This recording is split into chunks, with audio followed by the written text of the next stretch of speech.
स्वाभिमान अंबेडकरवादी होराटा समिति द्वारा इस माह की 24 तारीख को केंद्रीय मंत्री अमित शाह के विरुद्ध विरोध प्रदर्शन किया जाएगा। समिति के अध्यक्ष उमेश तोरलीकार ने आज शहर के पत्रिका भवन में पत्रकारों से बात करते हुए बताया कि केंद्रीय मंत्री अमित शाह ने डॉक्टर बी.आर. अम्बेडकर का अपमान किया है, यह असहनीय है। समिति इसकी निंदा करते हुए 24 दिसंबर को प्रदर्शन करेगी। इस अवसर पर राजकुमार, मूल भारती, महेश गोरनालकर, विष्णुवर्धन, वाल्दोडी, कल्याण राव भोसले, राजकुमार सहित अन्य उपस्थित रहे। कैमरामैन पपुराज का कवरेज। ಸಂವಿಧಾನ ಬದಲಾವಣೆ ಮಾಡಲಿಕ್ಕೆ ನಾವು ಹೊರಟು ಬಂದಿದ್ದೀವಿ, ಸಂವಿಧಾನವನ್ನು ಬದಲಾವಣೆ ಮಾಡೇ ತೀರ್ತೀವಿ ಅಂತಕ್ಕಂಥ ಒಂದು ಅಂಬೇಡ್ಕರ್ ಅವರ ಬಗ್ಗೆ ಕೀಳಾಗಿ ಮಾತಾಡ್ತಿರೋದು ನೀವು ಕಾಂಗ್ರೆಸ್ ಮೇಲೆ ಗೂಬ ಕೂರಿಸಿ ನೀವು ಪ್ರತಿದಿನ ಇವತ್ತು ಅಂಬೇಡ್ಕರ್ ಅವರನ್ನ ಅಪಮಾನ ಮಾಡ್ತಾ ಇದ್ದೀರಿ। ಈ ಅಪಮಾನವನ್ನ ಅಂಬೇಡ್ಕರ್ ಅಭಿಮಾನಿಗಳು, ಅಂಬೇಡ್ಕರ್ ರಕ್ತವಾದಿಗಳು ಯಾವತ್ತೂ ಕೂಡ ಸಹಿಸಿಕೊಳ್ಳೋದಿಲ್ಲ। ಆದ್ರಿಂದ ಮುಂದೆ ಬರ್ತಕ್ಕಂಥ ಈಗ ನಾವು ಬೀದರ್ನಲ್ಲಿ ಮಂಗಳವಾರ ದಿನಾಂಕ 23ರಂದು ಶಾಂತಿಯುತವಾಗಿ ಬೃಹತ್ ಪ್ರತಿಭಟನೆಯನ್ನ ಗೃಹ ಮಂತ್ರಿ ಮತ್ತು ಕೇಂದ್ರ ಸರ್ಕಾರದ ವಿರುದ್ಧ ನಾವು ಶಾಂತಿಯುತವಾಗಿ ಪ್ರತಿಭಟನೆ ಮಾಡುತ್ತಾ ಮಾನ್ಯ ಜಿಲ್ಲಾಧಿಕಾರಿಗಳ ಮೂಲಕ ಮನವಿಯನ್ನ ಎಲ್ಲಾ ಸಂಘಟನೆಗಳು ಅಂದ್ರೆ ಸ್ವಾಭಿಮಾನಿ ಡಾಕ್ಟರ್ ಬಿ.ಆರ್. ಅಂಬೇಡ್ಕರ್ ಅವರ ವಾದಿಗಳ ಹೋರಾಟ ಸಮಿತಿಯ ಮುಖಾಂತರ ಮನವಿಯನ್ನು ಸಲ್ಲಿಸಿ ಕೇಂದ್ರ ಸರ್ಕಾರಕ್ಕೆ ಎಚ್ಚರಿಕೆಯನ್ನು ಕೊಡ್ತೀವಿ। ಒಂದು ವೇಳೆ ಪ್ರಧಾನಮಂತ್ರಿಗಳಿಗೆ ನಮ್ಮ ಒಂದು ಮನವಿ ಇದೆ, ಒಂದು ವೇಳೆ ಅಮಿತ್ ಶಾ ಅವರ ರಾಜೀನಾಮೆ ನೀವು ಇಮಿಡಿಯೇಟ್ ಆಗಿ ಪಡೆದೇ ಇದ್ದರೆ, ಅಂಬೇಡ್ಕರ್ ಅವರನ್ನು ನೀವು ಸಚಿವ ಸಂಪುಟದಿಂದ ತೆಗೆದು ಹಾಕದೇ ಇದ್ದರೆ ಮುಂದೆ ಬರ್ತಕ್ಕಂಥ ದಿನಗಳಲ್ಲಿ ಬೀದರ್ ಬಂದು, ಕರ್ನಾಟಕ ರಾಜ್ಯ ಬಂದು, ಇಡೀ ದೇಶ ಬಂದ್ ಮಾಡ್ತಕ್ಕಂಥ ಶಕ್ತಿ ಡಾಕ್ಟರ್ ಬಾಬಾ ಸಾಹೇಬ್ ಅಂಬೇಡ್ಕರ್ ಅವರ ಅಭಿಮಾನಿಗಳಲ್ಲಿ, ಅವರ ರಕ್ತದ ಕುಡಿಗಳಲ್ಲಿ ಇದೆ ಅಂತಕ್ಕಂಥ ಈ ಮಾತನ್ನು ಹೇಳ್ತಾ ಪತ್ರಿಕಾಗೋಷ್ಠಿಯನ್ನ ಇಲ್ಲಿಗೆ ನಾನು 4 ಮಾತುಗಳನ್ನ ಮುಗಿಸ್ತಾ ಇದ್ದೀನಿ। ಜೈ ಏನು ಪತ್ರಿಕಾಗೋಷ್ಠಿ ಉದ್ದೇಶಿಸಿ ನಾವು ಇವತ್ತು ಮಾತಾಡ್ತಾ ಇದ್ದೀವಿ। ಏನು ವಿಶೇಷತೆ ಅಂದರೆ ಬಾಬಾ ಸಾಹೇಬ್ ಅಂಬೇಡ್ಕರ್ ಮತ್ತು ಸಂವಿಧಾನ ವಿರೋಧಿ ನಮ್ಮ ಇಡೀ ದೇಶದ 140 ಕೋಟಿ ಜನರಿಗೆ ಅವಮಾನ ಮಾಡೋದಲ್ಲದೆ ಅಂಬೇಡ್ಕರ್ ವಾದಿಗಳ ಒಂದು ಮನಸ್ಸಿಗೆ ನೋವುಂಟು ಆಗುವಂತ ಮಾತನಾಡಿರ್ತಕ್ಕಂಥ ಅಮಿತ್ ಶಾ ಅವರು, ಗೃಹ ಮಂತ್ರಿಯವರು ಏನು ಬಾಬಾ ಸಾಹೇಬ್ ಬಗ್ಗೆ ಬಹಳ ಅವಹೇಳನಕಾರವಾಗಿ ಮಾತಾಡಿದ್ದಾರೆ। ಅವರಿಗೆ ವಿರೋಧಿಸಲು ಅಂಬೇಡ್ಕರ್ ವಾದಿಗಳು ನಾವು ಜೀವಂತಿದ್ದೀವಿ, ನಾವು ಪ್ರತಿರೋಧ ಮಾಡಲಿಕ್ಕೆ ನಾವು ಖಂಡಿತವಾಗಿ ನಾವು ಒಂದು ಸಾಧ್ಯ ಇದೆ ನಮ್ಮಿಂದ ಅಂತ ಹೇಳ್ಕೊಳ್ಳಿಕ್ಕೆ, ನಮ್ಮ ಶಕ್ತಿ ಪ್ರದರ್ಶನ ಮಾಡಲಿಕ್ಕೆ ದಿನಾಂಕ 24/12/2024ರಂದು ಜನವಡ ರಸ್ತೆಯಲ್ಲಿರುವ ಡಾಕ್ಟರ್ ಬಿ.ಆರ್. ಅಂಬೇಡ್ಕರ್ ಭವನ, ಶಾಗಂಜ್ ಭವನದಲ್ಲಿ ಎಲ್ಲಾ ಓಣಿಯ, ಎಲ್ಲಾ ಗ್ರಾಮದ ಎಲ್ಲ ಅಂಬೇಡ್ಕರ್ ವಾದಿಗಳು, ಸಂವಿಧಾನ ಪ್ರೇಮಿಗಳು, ಯುವಕರು, ಪತ್ರಿಕಾ ಬಾಂಧವರಿಗೆ ಹಾಗೂ ಮೀಡಿಯಾ ಮುಖಂಡರಿಗೆ ಸ್ವಾಗತ ಕೋರುತ್ತೇನೆ। ಇವತ್ತಿನ ದಿವಸ ಪತ್ರಿಕಾಗೋಷ್ಠಿ ಕರೆಯುವ ಉದ್ದೇಶವೇನೆಂದರೆ, ಸಂಸತ್ನಲ್ಲಿ ಅಮಿತ್ ಶಾ ಕೇಂದ್ರ ಗೃಹ ಮಂತ್ರಿಗಳು ಏನು ಬಾಬಾ ಸಾಹೇಬ ಅಂಬೇಡ್ಕರ್ ಅವರ ಬಗ್ಗೆ ಅವಹೇಳನಕಾರಿ ಮಾತನಾಡಿದ್ದಾರೆ, ಅದನ್ನು ನಾವು ತೀವ್ರವಾಗಿ ಖಂಡಿಸುತ್ತೇವೆ ಮತ್ತು 23 ತಾರೀಖಂದು 11:30 ಗಂಟೆಗೆ ಡಾಕ್ಟರ್ ಬಿ.ಆರ್. ಅಂಬೇಡ್ಕರ್ ಭವನ್, ಜನವಾಡ ರಸ್ತೆ, ಬೀದರ್ನಲ್ಲಿ ಭಾರಿ ಬೃಹತ್ ಪ್ರತಿಭಟನೆ ಹಮ್ಮಿಕೊಳ್ಳಲಾಗಿದೆ।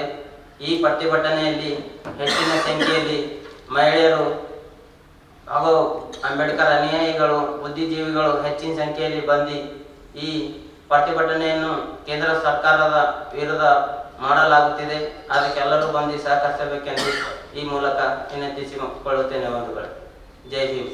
ಪತ್ರಿಕಾಗೋಷ್ಠಿ ಮುಖಾಂತರ ನಾವು ಮಾತನಾಡಿದ್ದೀವಿ।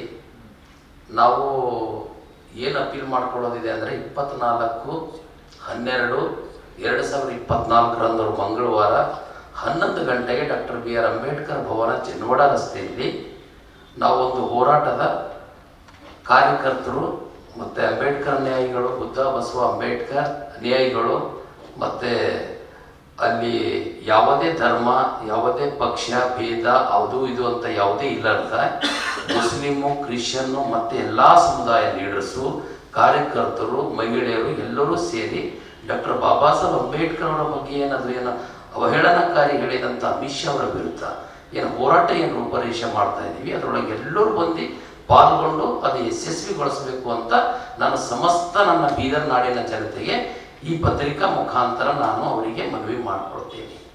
ಸಮಯ 11 ಗಂಟೆಗೆ ಸೇರ್ತೀವಿ, 12 ಗಂಟೆಗೆ ಮೆರವಣಿಗೆ ಮುಖಾಂತರ ಓಲ್ಡ್ ಸಿಟಿಯಿಂದ ನಾನು ಮೊದಲು ಹೇಳಿದ ಪ್ರಕಾರ ಓಲ್ಡ್ ಸಿಟಿ ಚೌಬಾರನಿಂದ ಈ ಕಡೆಯಿಂದ ಬಂದು ಬಸವ ಸರ್ಕಲ್ಲು, ಅಲ್ಲೊಂದಿನಿಂದ ಭಗತ್ ಸಿಂಗ್ ಸರ್ಕಲ್ನಿಂದ ಕೋರ್ಟ್ ಎದುರುಗಡೆ ಬಂದು ಮೊನ್ನೆ ಜಿಲ್ಲಾಧಿಕಾರಿ ಕಚೇರಿಗೆ ಸೇರಿ ಅಲ್ಲಿ ಮಾನವಿ ಪತ್ರವನ್ನು ಸಲ್ಲಿಸಿ ನಾವು ಮತ್ತೆ ಅಂಬೇಡ್ಕರ್ ಭವನಕ್ಕೆ ಹೋಗಿ ನಾವು ಮುಂದಿನ ಏನು ಮಾತುಕತೆಗಳಿದ್ದಾವೆ ಅವು ನಾವು ಪತ್ರಿಕೆ ಮುಖಾಂತರ ಮತ್ತೊಂದು ಸಲ ತಿಳಿಸ್ಬೇಕಾಗ್ತದೆ.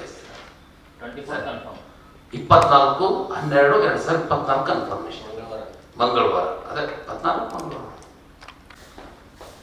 ಈಗಾಗಲೇ ನಮ್ಮ ಎಲ್ಲ ಮುಖಂಡರುಗಳು ಹೇಳಿದಾಗೆ ಏನು 18ನೇ ತಾರೀಕು ಪಾರ್ಲಿಮೆಂಟ್ ಒಳಗಡೆ ಏನು ಅಮಿತ್ ಶಾ ಅವರೇನು ಮಾತಾಡೋದು ಡಾಕ್ಟರ್ ಬಾಬಾ ಸಾಹೇಬ್ ಅಂಬೇಡ್ಕರ್ ಅವರ ಬಗ್ಗೆದಾಗೆ ಏನು ಒಟ್ಟಿಗೆ ಅಂಬೇಡ್ಕರ್ ಅವರ ಅನುಯಾಯಿಗಳಿಗೆ ಒಂದು ನೋವು ನೀಡಿದಂಥ ಒಂದು ಚುಚ್ಚುಲಿಂದ ಮಾತಾಡಿದ್ದಾರೆ ಅಮಿತ್ ಶಾ ಅವರು. ಬಹುಶಃ ನಿಜವಾಗ್ಲೂ ಏನದಂತಂದರೆ ಈ ಕಡೆ ಮೋದಿಯವರು ಒಂದು ಕಡೆ ಸಂವಿಧಾನಕ್ಕೆ ನಮಸ್ಕಾರ ಸನ್ಮಾನ ಎಲ್ಲ ನೀಡ್ತಾ ಇದ್ದಾರೆ ಒಂದು ಕಡೆ, ಮತ್ತು ಅವ್ರದ ಒಂದು ಕ್ಯಾಬಿನೆಟ್ ಮಂತ್ರಿ ಆದಂತಹ ಗೃಹ ಮಂತ್ರಿಗಳು ಬಾಬಾ ಸಾಹೇಬ್ ಅಂಬೇಡ್ಕರ್ ಅವ್ರ ಬಗ್ಗೆದಾಗೆ ಒಂದು ಕೀಳಾಗಿ ಮಾತಾಡೋದು ನೋಡಿದಾಗ ನಿಜವಾಗ್ಲೂ ಏನದಂತಂದರೆ ಇವರಿಬ್ಬರದು ಕೇಂದ್ರ ಸರ್ಕಾರದ ಏನು ನೀತಿಗಳು ಯಾವ ಥರ ಇದ್ದಾವೆ ಅನ್ನೋದ್ರು ಅದೇ ನಾವು ಮಾತಾಡಿದಂಥ ಒಂದು ಸತ್ಯ ಇದೆ. ಹಾಗಾಗಿ ನಿಜವಾಗ್ಲೂ ಏನದಂತಂದರೆ ಇವರು ಒಂದು RSS ಒಂದು ಹಿತೈಷಿಗಳ ಪರವಾಗಿ ಮಾತಾಡಿದ್ದಾರೆ. ಅದಕ್ಕೆ ನಾವು ಈಗಾಗಲೇ ಖಂಡಿಸಿದ್ದೀವಿ. ಮತ್ತು ನಾವು ಈಗ 24 ತಾರೀಕು ಒಂದು ದೊಡ್ಡ ಪ್ರಮಾಣದಲ್ಲಿ ಹೋರಾಟ ಮಾಡಬೇಕಂತೇಳಿ ನಾವು ಆಲ್ರೆಡಿ ತೀರ್ಮಾನ ಮಾಡಿದ್ದೀವಿ. ಹಾಗಾಗಿ ಈ ಒಂದು ಹೋರಾಟಕ್ಕೆ ನಮ್ಮ ಎಲ್ಲ ದಲಿತ ಹಿಂದುಳಿದ ಅಲ್ಪಸಂಖ್ಯಾತರು ಎಲ್ಲ ಸಮುದಾಯದ ಸಂವಿಧಾನ ಪ್ರೇಮಿಗಳು ಹೆಚ್ಚಿನ ಸಂಖ್ಯೆಯಲ್ಲಿ ಸೇರಬೇಕಾಗಿ ನಾವು ಪುನಃ ಏನದಂದರೆ ಮನವಿ ಮಾಡ್ಕೊಳ್ತಾ ಇದ್ದೀವಿ. ಹಾಗಾಗಿ ಅದು ಶಾಂತಿಯುತವಾಗಿ ಹೋರಾಟ ಆಗ್ತದೆ.